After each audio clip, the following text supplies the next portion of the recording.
Few people throughout the history of Ireland can, in a short space of time, have made as great an impact on a country's march to freedom as did Michael Collins.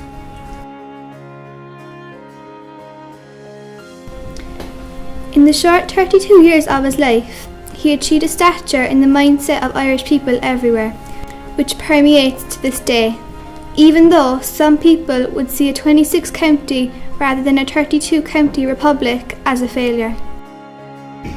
Born on the 16th of October 1890 to Mary and Michael Collins, near Clonakilty, County Cork, he spent his younger days on his father's farm and also became very friendly to staunch Republicans, his teacher Dennis Lyons, local blacksmith James Santry. I should have mentioned, and I didn't mention, about Michael Collins' early days, and that was he had to take an examination to go to London, to the London Post Office. He was very much in a country school in Woodfield, or in Lissabard in Clonakilty, and then had to go into Clonakilty to do preparation for the civil service examination. And I just want you to look at the books. Now he would have been 15 years of age, so he would have been 3 years older than you. But I just want you to, these are signed, these are his school books, and I just want you, as a matter of interest, to have a look at them purely from the historical point of view. They're all written. That's his writing. That's his writing. They are the textbooks, but to be very careful of the signatures. They're the books that he had to study.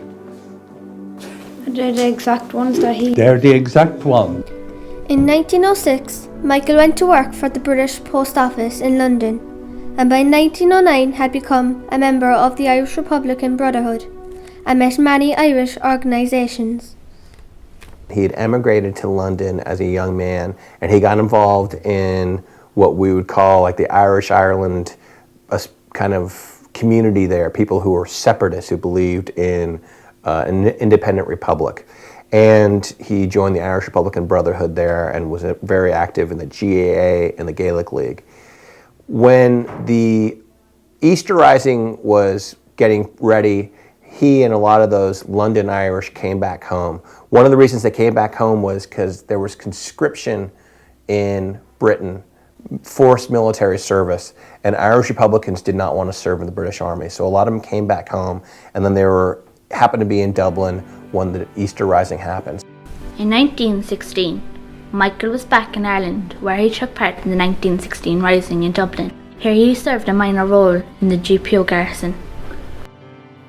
Right, gentlemen, our time is now. Let us see to it.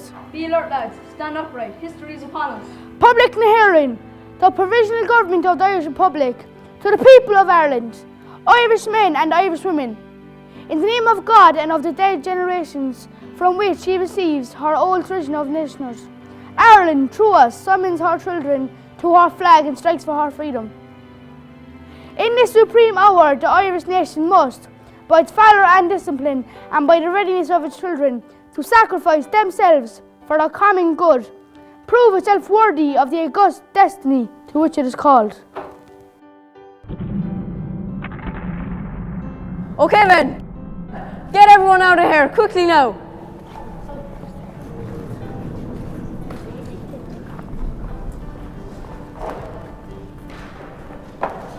Republican garrisons were set up around Dublin, and they were soon faced by British troops who set up sustained attacks on the garrisons.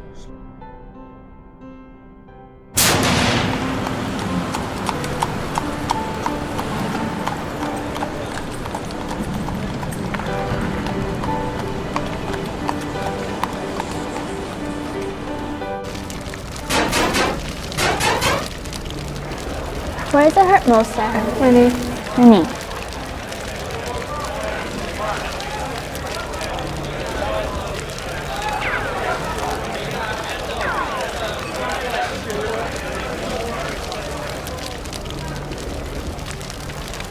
Liz, would you come and have a look at Mr. Connolly? I'm very worried about his life. I'll be with you in a moment.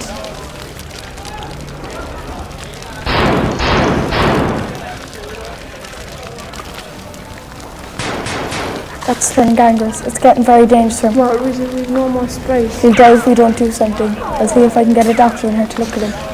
James, I would prefer if we left. It is getting too dangerous to stay here, and we'll run out of admission. Yeah, okay, let's do it. Listen, everybody listen. We can no longer defend the PPO. The fire is taking hold. We'll have to evacuate. What are we going to do? Are we going to surrender? No, we'll make for more streets, and you see how we'll fight them. Come on, we'll have to move quickly.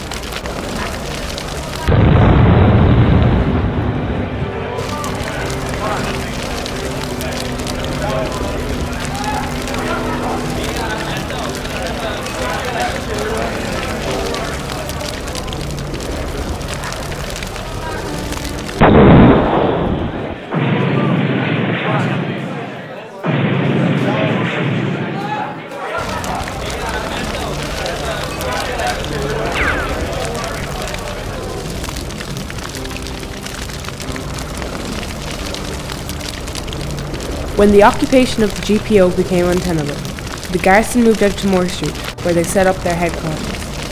Soon their position here also became hopeless. In order to save further deaths and civilian casualties, Pearse and Connolly decided to surrender. Casualties began to mount on civilians as well as both opposing sides in the conflict. Under a white flag, Nurse Elizabeth O'Farrell braved the shooting and went out from the fighting, with Pearse's note requesting surrender terms, which she presented to General Lowe. He in turn demanded the unconditional surrender of all Republican soldiers, as stated in this letter back to Pearse. Pearse then came to General Lowe with Nurse O'Farrell to accept the terms Lowe had laid down. In the meantime, James Connolly dictated a letter to Winifred Carney, ordering all Republican commanders throughout the city to lay down their arms. Winnie, do you have your typewriter with you? I'll be with you in a moment. I want you to type in all the gates for me. I'll have to see if it's still working. It's been through hell these last few days. I'll get on it straight away.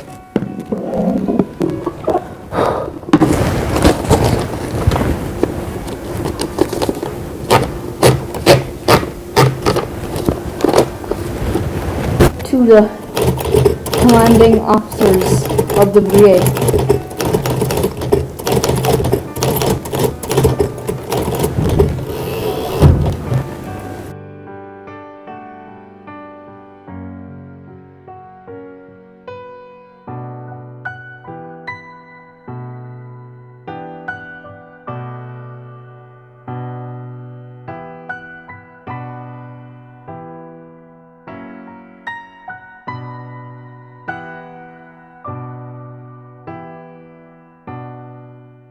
Immediately after the failed rising in 1916, the majority of Irish people had no love for the volunteers.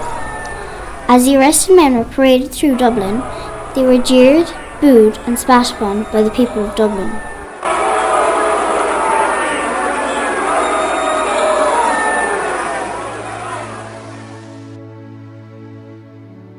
This attitude soon changed when people heard that many of the Republican leaders were being executed, including James Connolly, who, because of his injuries, was shot sitting in a chair in the yard of Kilmainham jail. Ready! Aim! Fire! Many other volunteers, including Michael Collins, were sent to concentration camps in England and Wales. After the Rising, he became prominent in the prison when a lot of the Rising rebels were gathered up and sent over to Wales, and he gained a reputation for being an efficient organizer in prison. And then afterwards, he came out and he became involved in a lot of the administration of the Republican movement. The Republican movement had also been decapitated. All leadership had been executed after the Rising. Pearce and McDonough and Clark and all those people. So they were looking for new leaders, and that's how kind of Michael Collins emerged. In the years after 1916, the organisational skills of Collins came into their own, and he quickly rose to become one of the leaders of the Republican movement. He accomplished two real big things in the War of Independence. One was he helped the Republican movement finance themselves by raising a national loan amongst all the communities and all the parishes of the country. And with that money they raised up, they were able to finance their efforts to create propaganda, to run government departments, and to put out their argument to the world that Ireland deserved independence. On the military side, in the Irish Republican Army, he emphasized intelligence, the gathering of information about the British forces. And with that intelligence network set up, the IRA were able to predict when the British would come after them and stay one step ahead of the Crown forces, the British military.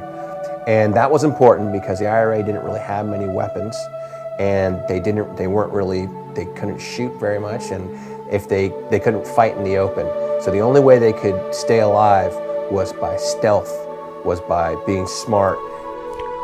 In 1918, a general election was called in London, and in Ireland Sinn Féin set out to get many of their members elected.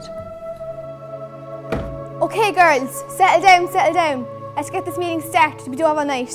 What's this all about, Constance? Why all the rush? Our general election is going to take place very soon.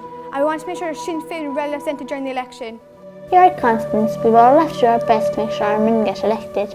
Not just the men, Mary, women as well. But there's no such thing as women members of Parliament. Is that allowed? Whether it's allowed or not, we are going to try and get some women elected as well as the men. Why shouldn't we be there? The suffragettes in England have failed so far, and they've suffered greatly for trying.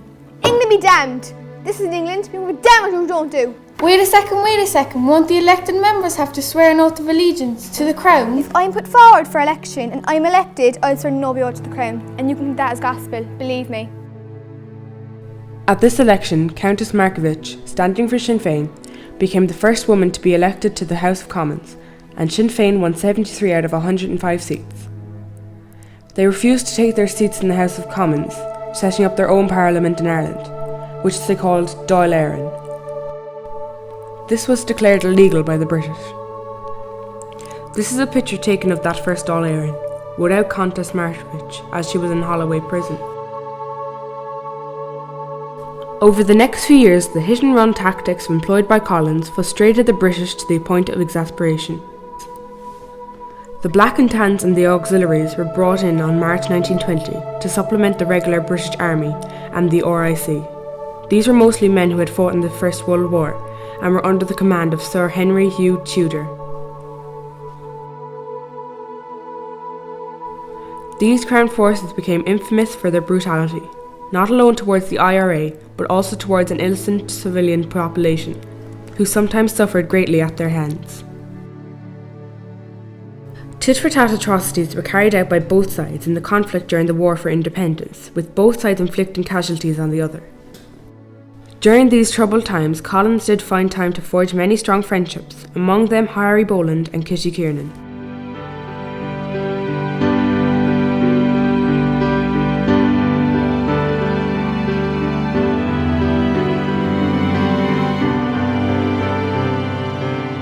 Good morning, miss. Welcome to Everyone's Hotel, gentlemen. I hope you have a nice day. And you? This gentleman, and I use the word loosely, is Mick Collins, and my name is Harry Boland. Don't think anyone knows of him, miss. Maud, sir. Maud Kiernan. I hope you have a nice day, Harry.